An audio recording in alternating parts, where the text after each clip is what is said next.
nakhtimu ala afwahihim. Artinya menegah dia akan dia daripada bercakap. Lidah kita tak cakap daripada jadi mulut di sini disebut mulut. Yang maksudkan dengan mulut tadi adalah lidah. Karena kita bercakap dengan lidah. Berkata-kata akan Allah Ta'ala oleh segala tangan mereka itu, dan mensaksikan oleh segala kaki mereka itu. Wa tukallimuna aydihim wa tashhadu arjuluhum. Jadi sebab itu kita tengok dalam kisah-kisah ada ulama yang bercakap dengan tangan. Dia cakap dengan tangan dia sendiri. Kalau kamu boleh pegang api ketika di dunia ni, kamu peganglah perempuan ni. Kalau kamu boleh tahan dengan api, maka dia bakar tangan dia sendiri. Dia tengok tak tahan. Kalau hari ni pun kamu tak tahan, tak lagi di api di akhirat nanti. Cakap dengan tangan. Kita gila cakap dengan tangan. Tak gila ni bukan limuna aidi. Bila di akhirat mampu untuk cakap dan sebut insya-Allah, di dunia pun boleh cakap. Tak heran. Boleh faham tak? Ada di antara awliya yang bercakap dengan diri dia sendiri. Malah dengan hati di antara baina jambai, nafsu dia sendiri pun dia bersembah. Ada ulama yang macam wali-wali Allah Ta'ala yang peringkat dia tu dah terlalu tinggi lah. Kita nak buat maksiat tak ada cakap lah. Sebab apa? Sebab semua redha. Tangan pun redha dengan hak buat tu, kaki pun redha juga waktu tu, hati kita pun redha. Nafsu tobat dah lagi lah. Jadi waktu tu semua tak cakap. Sebab apa? Sebab semua redha dengan apa yang kita buat. Para awliya ni waktu tangan nak buat, hati tak setuju. Bila hati tak setuju, maka hati bercakap dengan tangan, dengan buat macam. Maka tangan pun terhalang untuk buat pada waktu itu. Faham? Jadi muamalah masing-masing di antara tubuh kota mereka. Dan mensaksikan oleh segala kaki mereka itu dengan barang yang ada mereka itu. Apa tu? Mengusahakan dia di dalam dunia. Maka apa ni?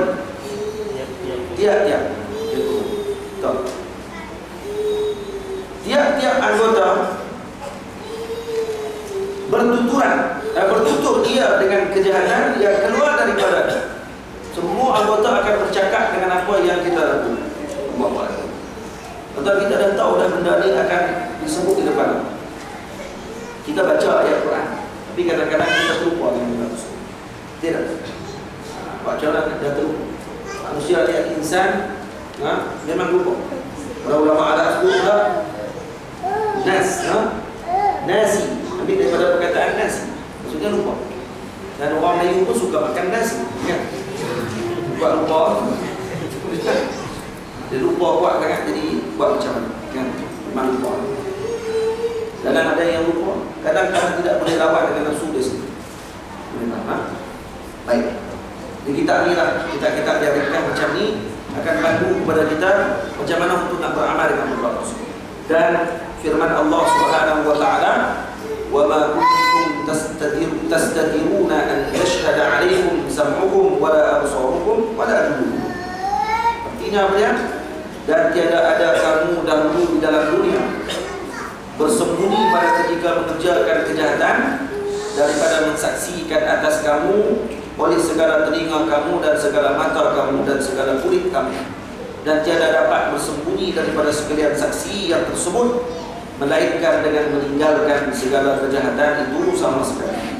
Maksudnya bagaimana kita nak elak daripada menjadi saksi dengan benda yang jahat kita buat, iaitu dengan cara kita bertaubat kepada Allah, tinggalkan apa yang kita lakukan ketika di dunia ini benda yang tidak elok. Itu maksudnya. Faham? Kerana bahawasanya tiada bercerai semuanya daripada manusia pada tiap-tiap masa dan tiap-tiap tempat selagi menyebut hamba. Selagi akan menyebut hamba ni 7 fasal bagi segala anggota yang 7 yang tersebut. Sebab itu nanti kata pengarang, aku akan sebutkan tentang 7 fasal tersebut mengikut kepada fasal yang pertama tentang nada dan sampailah yang ke-7, insya-Allah. Itu tuan yang dirahmati Allah Taala sekalian. Ini adalah pendahuluan bagi kita penawar pagi hari ini. Jadi saya rasa kita baca sikit dalam masuk kita baca sikit pada bab berkaitan dengan anggota yang pertama. Kitab yang pertama pada menyatakan segala anggota yang wujud. Terus pengarang kitab-kitab ini iaitu Al-Imam Al-Allamah Syekh Abdul Qadir Mandili radhiyallahu taala anhu. Terus dia masukkan dalam kitab ini dengan perbahasan tentang anggota. Nah, ada ulama yang menyusun sebab gharad bagi pengarang pun dia nak ringkaskan. Nah, dan dia tahu masyarakat Melayu ni kalau panjang-panjang dia tak baca. Dia tak baca pun. Jadi dia buat ringkas. Tu pun tak baca juga. Jadi nak beritahu kata memang kita ni payahlah nak baca. Tak baca memanglah kita ni bukan boleh baca sendiri. Dia kena bimbing ngaji dengan tubuh. Pokoknya ada bimbingan daripada guru yang bimbing kita untuk sampai kepada bekal sebut. Kerana murad musannif ni kadang-kadang kita tak sampai. Melainkan yang kita belajar dengan guru masing-masing. Yang guru tadi pula ambil daripada guru dia sampai kepada perkara kita. Faham? Baik. Adapun ada padanya 7 fasal. Kita cuba tengoklah dalam kitab-kitab ulama ni dia ada bab. Dia ada kitab, dia ada bab, dia ada fasal. Kenapa dia buat fasal-fasal macam ni? Kenapa dia ada bab-bab dalam kitab? Ulama-ulama sebut kerana ini adalah masuk dalam salah satu dalam ilmu balaghah. Bila masuk bab ni ada pintu. Ya tak? Bab ni pintu. Kita kalau baca kitab ni macam musafir. Baca kitab ni macam musafir.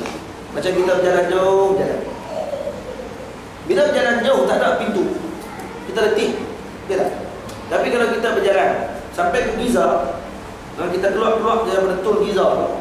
Jalan sampailah ke Elek, nak sampai di Elek kita nampak pintu gerbang tulis Elek. Kita rasa macam mana tu? Kita memang nak ke Elek pun.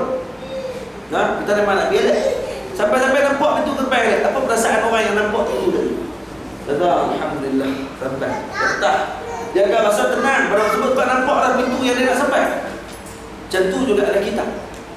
Pintu ni macam arena. Sampai kat pintu, berhenti sah, teriak. Alhamdulillah, sampai kat pintu dia. Baru masuk bab baru. Maka berhenti pada waktu tersebut. Macam itulah orang yang baca kitab. Kitab dia ada bab, ada bab. Dia bukan turun pada orang lain tak ada bab. Maka kita akan letih untuk baca. Nampak tak? Ini antara tujuan kenapa ulama letakkan macam tu. Seperti juga susunan dalam Al-Quran Al-Karim yang ada surah. Ada surah. Kenapa? Kerana nak bagi kita tidak lagi. Baik. Pasal yang pertama pada menyatakan mata. Ketahui olehmu bahawasanya mata engkau itu menjadikan dia oleh Allah Ta'ala bagi engkau kerana beberapa faedah yang bangsa akhirat dan bangsa ini. Ada 2 faedah untuk mata. Satu yang berkaitan dengan akhirat, satu berkaitan dengan dunia. Maka setengah daripada segala faedahnya yang bangsa akhirat, sebahagian daripada yang faedah mata untuk akhirat ni apa dia? Apa dia? Memandang kepada langit dan matahari dan bulan dan bintang dan lainnya. Akan pandang satu saja ini ke akhirat kot? Tak. Supaya berdalil engkau, supaya berdalil engkau dengan dia atas adanya Allah Ta'ala. Allah jadikan kita mata untuk kita tengok ada langit, ada bintang, ada pokok-pokok. Takkan hak comel macam ni. Tak ada Tuhan yang buat pun. Tak. Ini yang berlaku pada Imam Abu Hanifah radhiyallahu anhu yang selalu kita cerita. Berlaku pada Imam Abu Hanifah. Waktu ada seorang darwish, ada seorang etis datang mari nak berdebat dengan Imam Abu Hanifah radhiyallahu anhu tentang masalah kejadian alam ni. Dia tak percaya kata Allah ni ada. Alam ni jadi sendiri. Dengan teori Big Bang. Jadi Big Bang tu dia kata meletup di langit, di cakrawala, kemudian berlakulah jadilah alam-alam ni. Kita pun ada.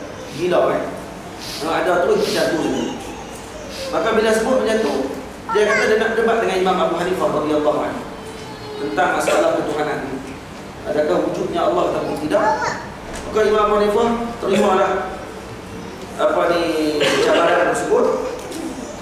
Janjilah hari sekian-sekian. Tengah hari nak berdebat tu, janji pagi, Imam Abu Hanifah pagi tak main. Tengah hari tak main lagi. Dekat maghrib pun sampai. Mereka bawa tongkat. Tua dah waktu tersebut. Marilah nak masuk ke dalam majlis tu. Dah tiap. Sampailah Imam Hanifah sampai tu kat maghrib dah. Yang etis ni seronok dah ingat Imam Hanifah kalah lah. Dah tepi dah. Tak berani dah tu yang main lewat ni. Janji pagi main lewat. Mana Hanifah kata nak nyambung keluar pagi lagi. Aku nak keluar nak main, nak debat ni lama dah. Awal lagi dia tak nak bincang. Tapi rumah pun tepi sungai. Dia bila sampai tepi sungai dia kata selalunya ada sampai. Hari ni tak ada sampai. Jadi aku terpaksa tunggu sana. Lama tunggu. Aku sanak kat pokok. Dia sanak kat pokok, pokok tu balik. Balik sendiri dia tak terkejut tengok. Pas pokok tu balik dia tak lama juga kan. Dia sendiri semua siap. Jadi papan. Pas jadi papan, dia paku sendiri. Main mana paku jangan tanya. Mana kau tak kata lah tu. Pas dia paku jadi elok, jadi sampan.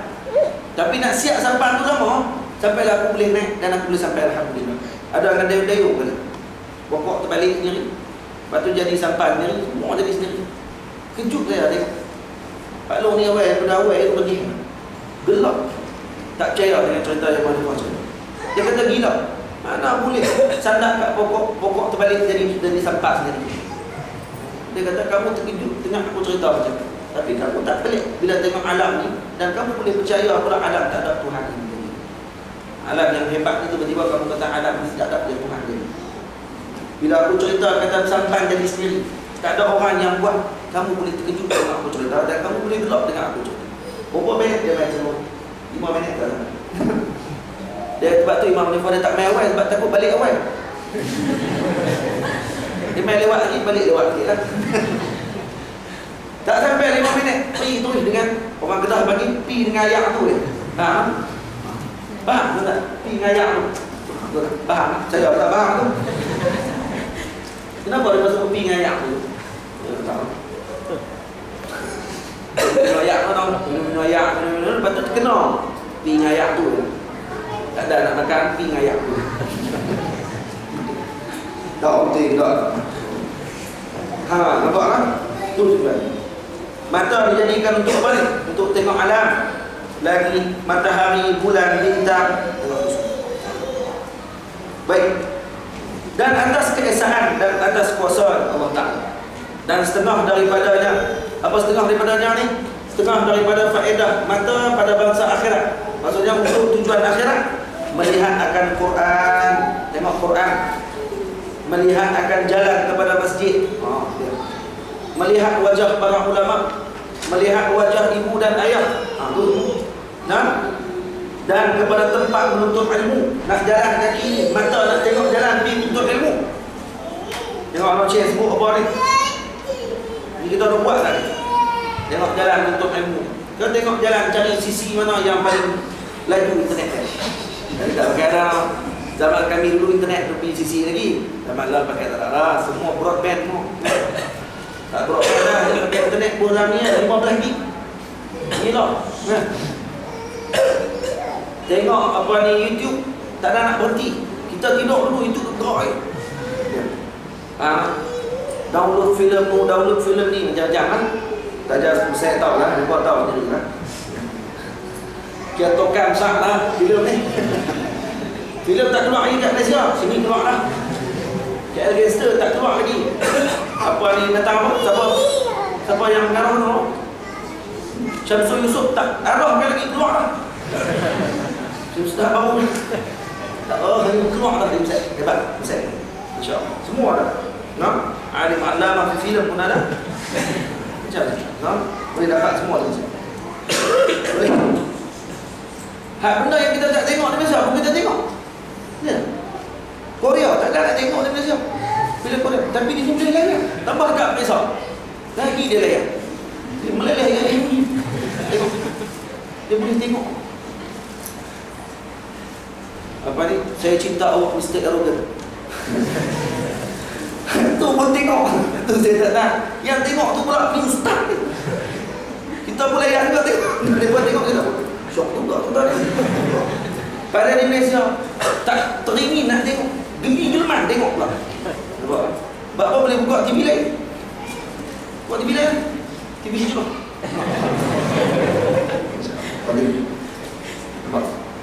Dan setengah daripada faedahnya. Tengok ha? Ya, masa itu ada yang tu digunakan. Bukan tengok kebanyakan.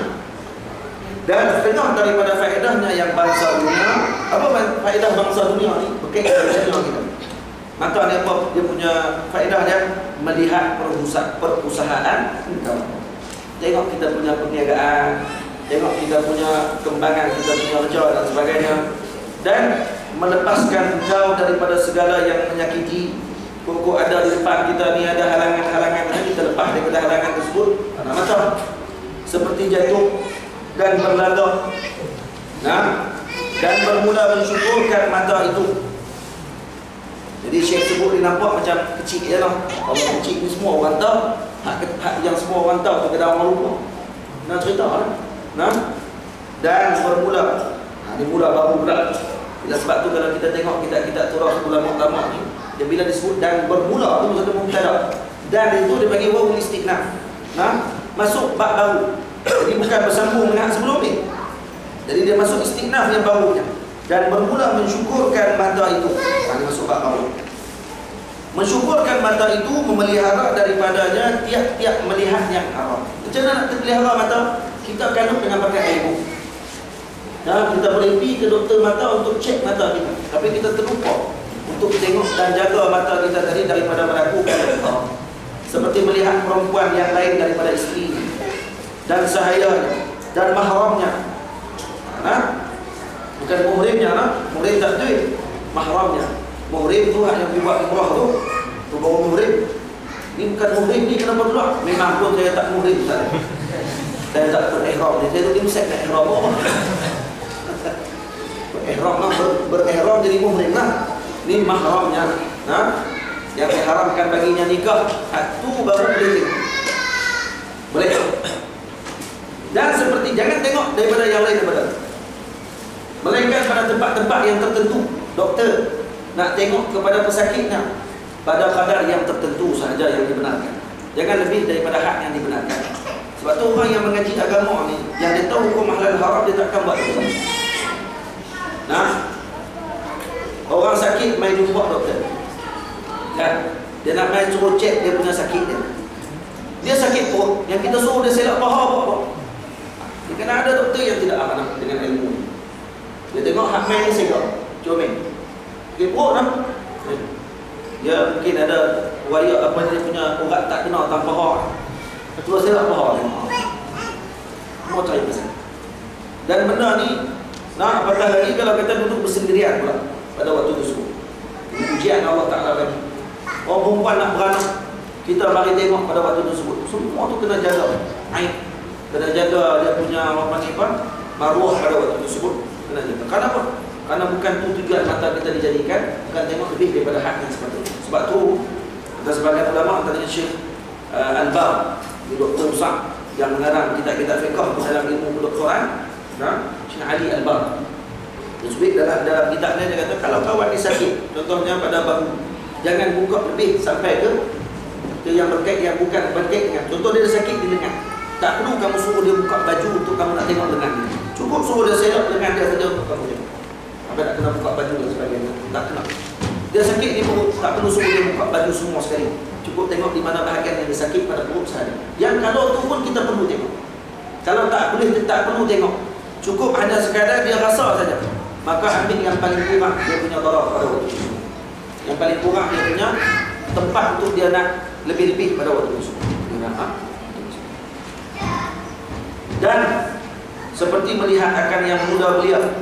Muda belia ni macam mana? Itu bukan perempuan saja, ini amrat. Muda belia ni panggil amrat. Sebab tu kata ulama al-Imam Allahumma salli ala Sayyidina Muhammad Ibn Wardi, dalam Lamiyah Ibn Wardi, dia syarah tentang amrat ni. Duduk dengan amrat, dengan duduk dengan perempuan yang darah, lebih baik dengan darah ni. Bukan suruh duduk dengan anak darah. Maksudnya apa Allah? Dan apa kata bahayanya amrat ni lebih daripada anak darah. Amrat ni adalah dia. Amrat ni adalah anak muda yang umurnya, Allah SWT dengan Muhammad, sebagai ulama letakkan hak bawah pada umur 20. Bawah pada umur 20. Kemudian muka ni jambu tak ada dah. Tak ada lagi, tak ada dah tu. Boleh terjemah lah ni kan. Buka jambu, janggut tak ada, misai tak ada, nampak segak comel. Maksudnya kalau dia bubuh tudung tu, comel pada nak darah lagi. Ini bahaya. Jangan duduk sekali dengan dia. Elakkan daripada duduk dengan yang macam tu. Nampak tak? Karena apa? Karena bahaya dia tu lebih bahaya daripada perempuan. Boleh? Ada ulama-ulama sebut dia, jauhkan diri daripada amrah. Jangan. Ini maksud muda beliau ni. Dan seperti melihat akan aurat laki-laki, maka lazimkan olehmu akan memelihara mata kau. Pelihara mata kita. Sebagai ulama kata kalau dengan amrah, jauhkan dia seolah-olah kamu lari daripada singa. Kamu jumpa singa, jumpa dengan amrah, lari daripada amrah lebih utama daripada lari daripada singa. Mana? Bahaya amrah ni. Baik. Kerana firman Allah Subhanahu wa taala, "Qul lil mu'minina yaghudduna min absarihim wa yahfazu furujahum, dzalika azka lahum, innallaha khabirun bima yasna'un." Artinya, baca sikit bersabda olehmu yahai Rasulullah sallallahu alaihi wasallam, bagi sekalian yang beriman, pejamkan oleh kamu akan mata kamu daripada barang yang tidak harus bagi kamu. Tengok. Allah Ta'ala sebut apa ni? Qul lil mu'minin yaghudduna min absarihim. Tundukkan pandangan kamu daripada yang tidak harus. Mana yang tidak harus tadi ni? Daripada min. Perkataan min tersebut. Daripada ayat min tadi. Perkataan min itu memberi makna bukanlah Allah Ta'ala suruh tunduk pandangan kita terus, tapi yang kita kena tunduk, kita kena jauhkan kita daripada melihat yang haram. Itu maksudnya. Maksudnya min tu litab'i. Bukan suruh tunduk terus semua pandangan. Lepas tu tak kena lah. Ada orang baca ayat ni waktu di sekolah dulu lah. Di sekolah dulu ni kata 5, dia kata 6. Baca ayat ni, qul lil mu'minin yaghudduna min absarihim. Mau pakai jalan tu. Belagak terkiak elektrik. Dengan ayat yaghudduna min absarihim. Padahal tak kena langsung ayat tadi dibaca tak kena. Yang maksud daripada yang tunduk ni daripada yang haram, yang tidak harus. Bagi sekalian yang beriman, pejamkan oleh kamu akan mata kamu daripada barang yang tiada harus bagi kamu melihatnya. Nah, nescaya memejam oleh mereka itu akan segala mata mereka itu. Jadi dalam ini tidak ada jawab. Tidak ada jawab dia. Tapi Syekh bila dia terjemah, bila dia tafsirkan ayat ni, dia letak sekali dengan apa ni, dengan jawab bagi ayat tersebut. Apa dia? Qul lil mu'minin yaghudduna min absarihim. Tundukkan pandangan kamu daripada yang tidak harus kamu tengok. Maka bila kamu larang wahai Rasulullah, mereka akan menundukkan pandanganmu. Ya nak? Wa yahfazu furujahum, dan suruh olehmu akan mereka itu dengan memelihara faraj mereka itu. Farj dalam bahasa Arab dengan sukunkan sukunkan ra. Farj. Beza dengan faraj. Fathahkan ra. Fathahkan ra bermaksud faraj. Faraj ni maksudnya apa dia? Inkishaful ham, yang mengelakkan daripada duka cita. Ataupun tenang. Faraj ni maksudnya pembukaan, tenang. Sebab tu ada tempat di dekat dengan Syura ni, ada tempat nama apa dipanggil? Raudul Faraj. Jangan baca silap tu. Dan tapi duduk dalam metro tu, orang tanya Nabi mana ni? Raudul Faraj.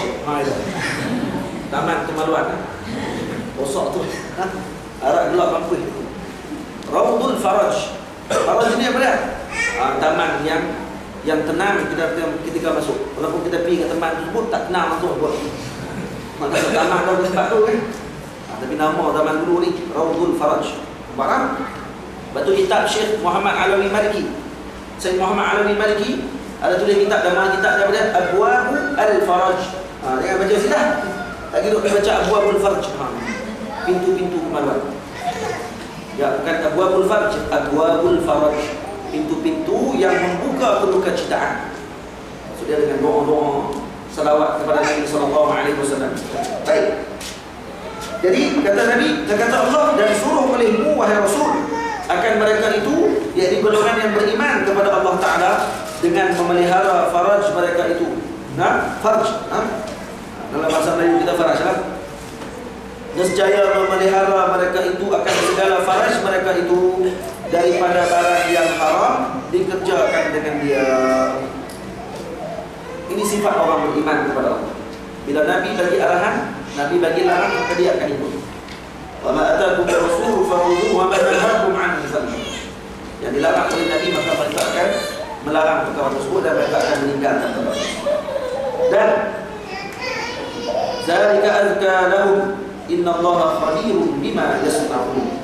Dan yang demikian yang memelihara itu lebih baik bagi mereka itu, bahwasanya Allah Ta'ala sangat mengetahui akan batin yang mengerjakan mereka itu akan dia semacam dengan zahirnya, maka membalas dia akan mereka itu atasnya.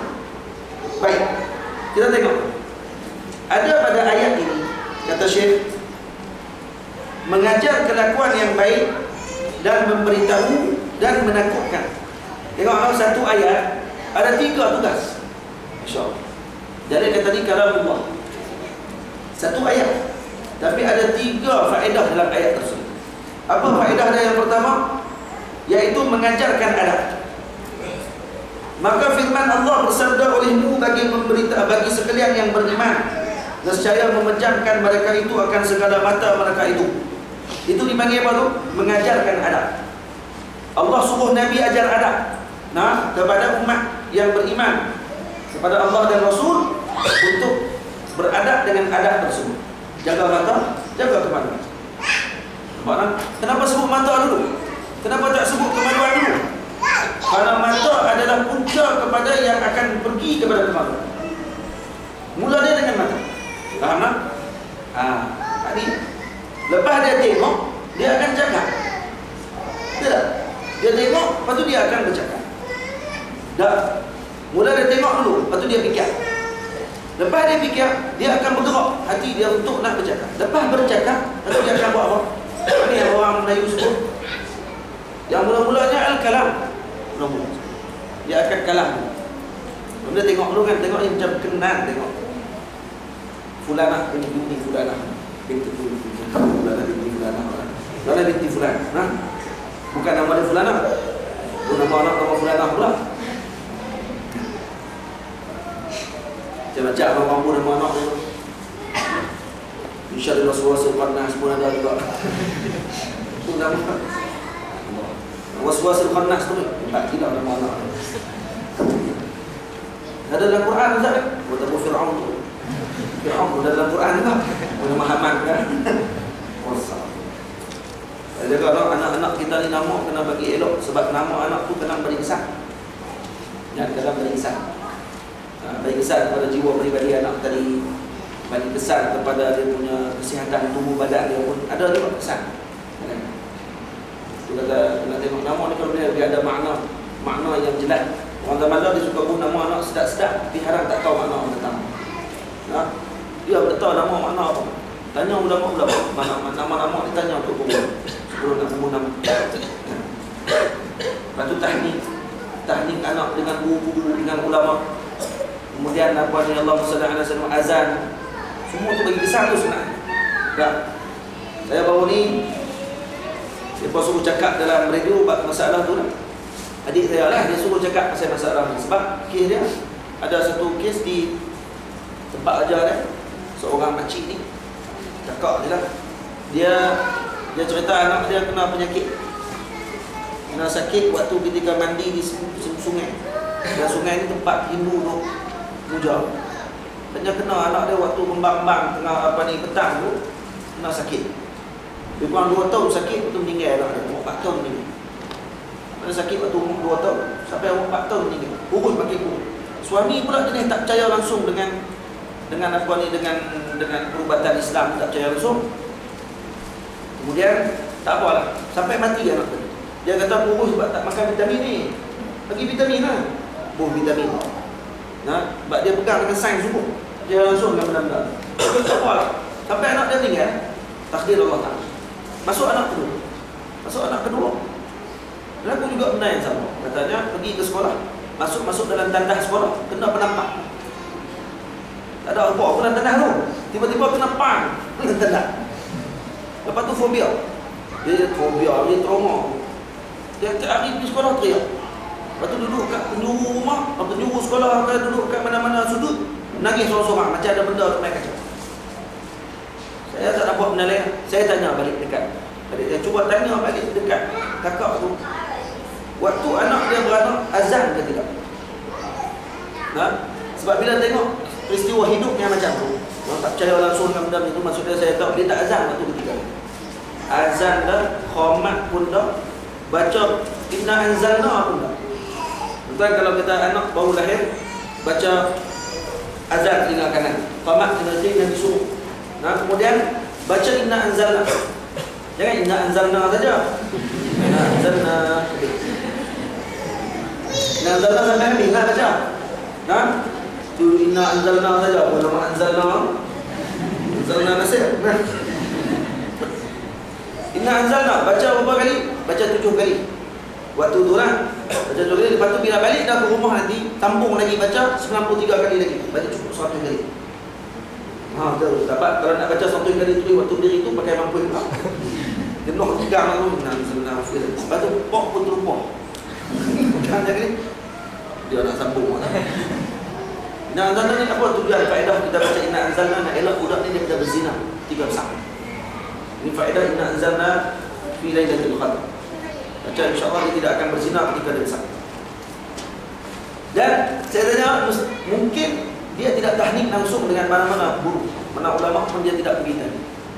Dan ini sebenarnya bukan ulama suruh buat saya ni, bukan ulama suruh. Ini yang dilakukan oleh para sahabat Nabi radhiyallahu alaihi wasallam, yang dilakukan oleh para salafus salih yang terdahulu. Kenapa ni? Karena untuk mengambil faedah barakah daripada Rasul. Faham? Dan ini akan mengelakkan daripada berlaku penyakit.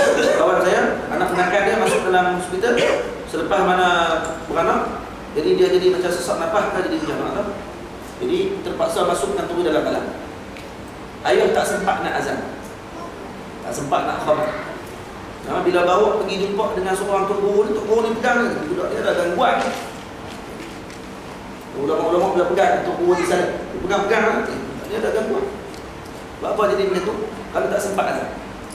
Bukan salah dah tu. Itu dah tak sengaja nak buat macam mana dah. Kalau kata untuk azan tu takut lagi jadi masalah apa-apa, kita tak tanggungjawab. Jadi kena ikutlah prosedur waktu tu.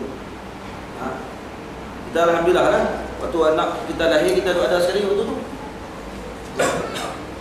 Jadi kena ambil perhatian. Dan sebab tu doktor-doktor lelaki yang perempuan yang mengaji di Mesir, kita dah mengaji dah. Kita kena ambil perhatian. Kita kena ambil perhatian. Kalau balik Malaysia nanti contohnya kita sambung kelahiran, tengok-tengok dia tak ada, kita pula masuk terus dalam balang. Saya tak buat binatang. Panggil lah doktor mana-mana, 4 gad kat suruh dia azan. Kalau tengok tak ada kan, kita lah azan. Suruh azan. Budak tu terkejut. Boleh buat macam tu. Kalau kata yang muslimat, doktor muslimat kan, tengok kalau kata ada doktor lelaki pada waktu tu, panggil doktor lelaki suruh tolong azan saja. Bukan kena bayar duit pun, takkan kena bayar gaji lebih pun sebab tolong azan. Azan ni bayar pun lebih. Boleh buat itu, doktor. Tolong pesan tak kawan-kawan kita tengok. Kadang-kadang kita terlupa benda macam ni. Benda ringkas mudah, tapi sebenarnya dia berkait dengan keadaan budak tersebut. Sebab budak ni lemah, syaitan dia mudah masuk kepada budak tersebut. Tiba-tiba dia contohkan budak ni, saya pun tak faham tentang mana. Tiba-tiba Allah maaf kan? Tiba-tiba ya. Ada apa? Baik, kita berhenti yang itu. Setakat tu sebab waktu pun dah lewat. Kita berhenti setakat ini dan apa ni, Allahumma salli ala sayyidina Muhammad. Kita akan sambung pada yang perbahasan akan datang ni, pada ayat yang berkait dengan ayat tersebut. Ada 3 benda, iaitu mengajarkan adab, yang kedua mengkhabarkan tentang kelebihan ketika mereka menjaga adab tersebut, dan kemudian yang ketiga menakutkan mereka kalau mereka tidak menjaga adab tersebut. Nanti dalam ayat yang satu ni ada 3 perkara yang kita boleh ambil. Kita dah cerita satu, iaitu tentang Nabi mengajarkan adab yang Allah suruh kepada para muslimin untuk menjaga pandangan mata mereka dan juga menjaga kemaluan mereka daripada melakukan benda yang diharamkan oleh Allah Subhanahu wa taala. Jadi ada apa nak bincang dalam satu soalan, kalau kita ada lah. Kalau ada apa? jelaskan yang seperti ini. Kalau baca slide, bolehkah saya baca macam ni? Dan nak bagi laju lagi? Nak baca laju lagi? Tak, kalau kira. Okey lah. Baca laju lagi boleh? 2 hari habis, insyaAllah. 2 kali pertemuan habis tu. Boleh? Ada? Ada lah. Okay, baik, insyaAllah kita akan bertemu minggu depan kan? Minggu depan macam biasa. Minggu depan macam biasa. Pukul berapa yang kita nak beritahu? Jadi kita map 29.40 tadi, saya ingatkan saya ada buat kali. Pokoknya antara yang awal juga lah. Pukul 10 lah. Pukul 10 insyaAllah. Pukul 10 macam biasa lah. Pukul 10 kita Wassalamualaikum. Jadi setakat dulu aku berbicara tentang Astagfirullahaladzim. Assalamualaikum warahmatullahi wabarakatuh. Bismillahirrahmanirrahim. Alhamdulillahirabbil alamin. Wassalatu wassalamu ala asyrofil mursalin wa ala alihi wasahbihi ajma'in. Rabbana atina fid dunya hasanah wa fil akhirati hasanah wa qina adzabannar. Sallallahu ala sayyidina Muhammadin wa ala alihi wasahbihi wa sallam. Wa subhanallahi rabbil izzati amma yasifun. Wassalamu ala al-mursalin.